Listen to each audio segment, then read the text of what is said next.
Bonjour.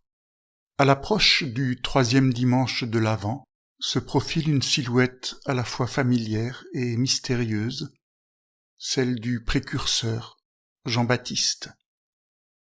C'est lui qui m'a mis en mouvement pour vous offrir ce nouveau temps méditatif.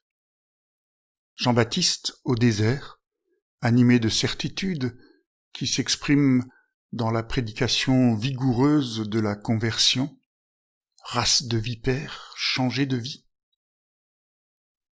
Jean-Baptiste, en prison, animé de doutes quant à son attente messianique, qu'il tente de résoudre par son questionnement à l'adresse de Jésus.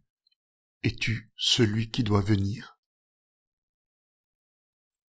Silhouette interpellante pour moi, et probablement d'autres, dans nos situations de désert ou de prison. Qui attendons-nous ? Comment être à notre tour des précurseurs ? Des questions qui veulent nous faire bouger sans perdre le fil de la joie à laquelle appelle Ésaïe, un autre précurseur. Désert et terre sèche, soyez dans la joie. Région sans eau, réjouis-toi et fleuris. Couvre-toi de fleurs des champs. Réjouis-toi et crie de joie.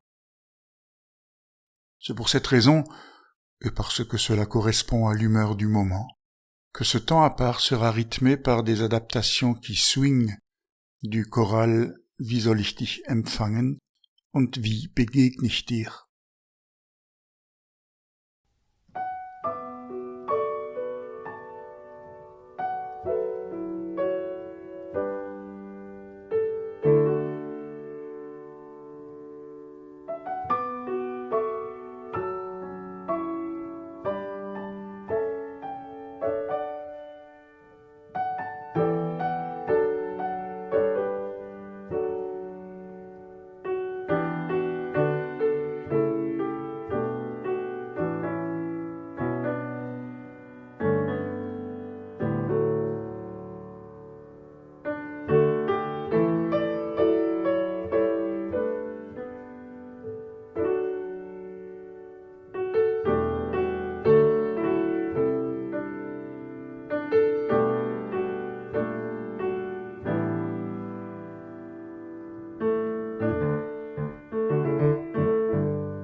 Redonnez de l'espoir à mon peuple, dit Dieu.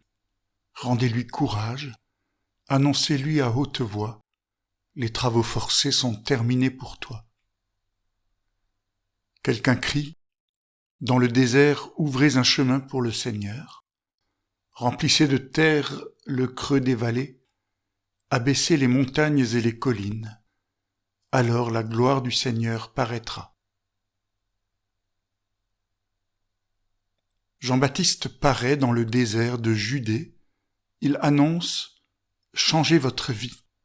Oui, le royaume des cieux est tout près de vous. » Les habitants de Jérusalem, de toute la Judée et de toute la région du Jourdain viennent vers Jean, et il les baptise dans l'eau du Jourdain.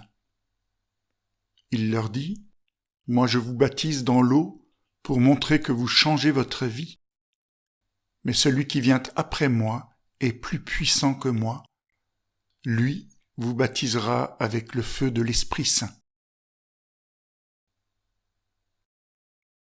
Jean-Baptiste, dans sa prison, entendit parler des œuvres du Christ, il envoya ses disciples demander à Jésus : « Es-tu celui qui doit venir, ou devons-nous en attendre un autre ?»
Dans notre imaginaire, le désert est synonyme de lieu perdu et vide.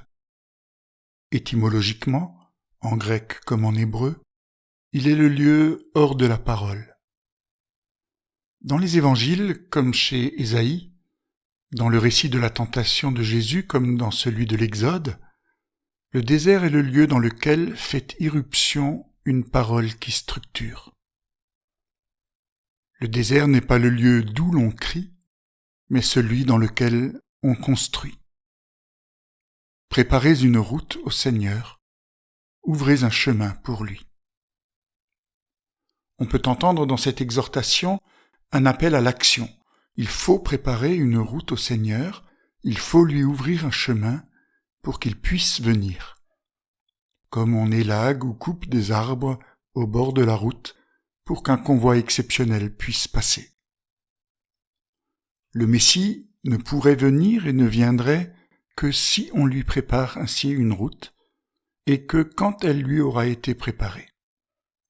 Certains fondent ainsi leur engagement éthique et social, leur combat humanitaire ou politique.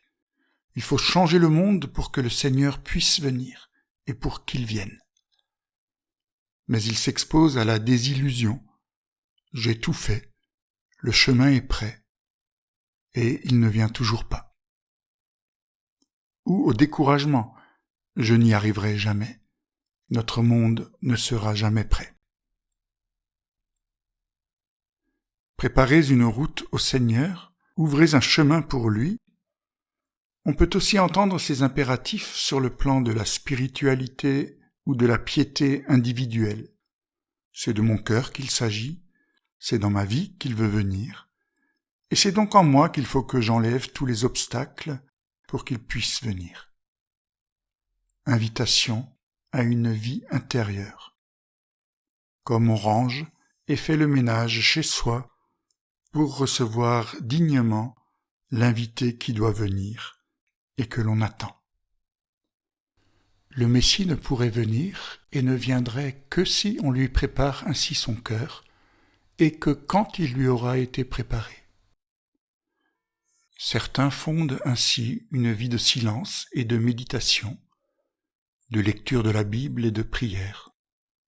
Il faut changer ma vie pour que le Seigneur puisse venir et pour qu'il vienne. Mais il risque de se retirer hors du monde, dont la Bible dit pourtant que Dieu l'a aimé au point de donner son Fils, ou de se couper des autres, dont la Bible dit pourtant que Dieu les a donnés comme vis-à-vis.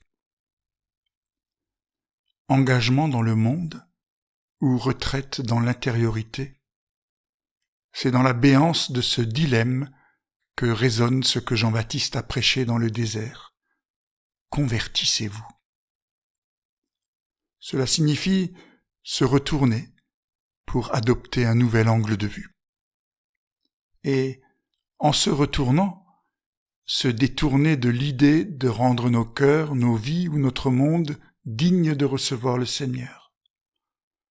Se détourner de l'idée qu'il faut rendre sa venue possible, de l'idée que nous le ferons venir si et quand nous aurons préparé, ouvert, aplani les routes de nos cœurs et celles de notre monde. Et alors, entendre la bonne nouvelle. Il vient, celui que nous attendons. Sans condition, sans préalable. Ce nouvel angle de vue change tout. Je vois maintenant que la Bible ne me demande pas de tout faire en moi et autour de moi pour que le Seigneur puisse venir et pour qu'il vienne. Elle me dit, il vient, alors parce qu'il vient, prépare-lui une route, ouvre-lui un chemin. Oui, parce qu'il vient, ouvre-lui ta vie, ouvre-lui ton cœur. Et pour l'accueillir, fais le ménage dans ta vie, prends le temps du silence, de l'intériorité, de la prière. Mais ce sera la conséquence de sa venue, pas le préalable nécessaire. Et parce qu'il vient dans ta vie et dans ton cœur, tourne-toi vers les autres et vers le monde dans lequel Dieu t'a placé, prêt à te donner pour eux, dans l'engagement éthique ou social, le combat humanitaire ou politique. Et encore une fois, ce sera la conséquence de sa venue, pas le préalable nécessaire. Il vient, celui que nous attendons. Alors, préparez une route au Seigneur, ouvrez un chemin pour lui. Et, dans les déserts et les prisons du monde, vous serez les précurseurs de la lumière et de la joie dont la plénitude est promise.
Toi que j'attends, en espérant que tu viennes visiter mes prisons, libérer mes mains et éclairer mon visage d'un bonheur sans déclin.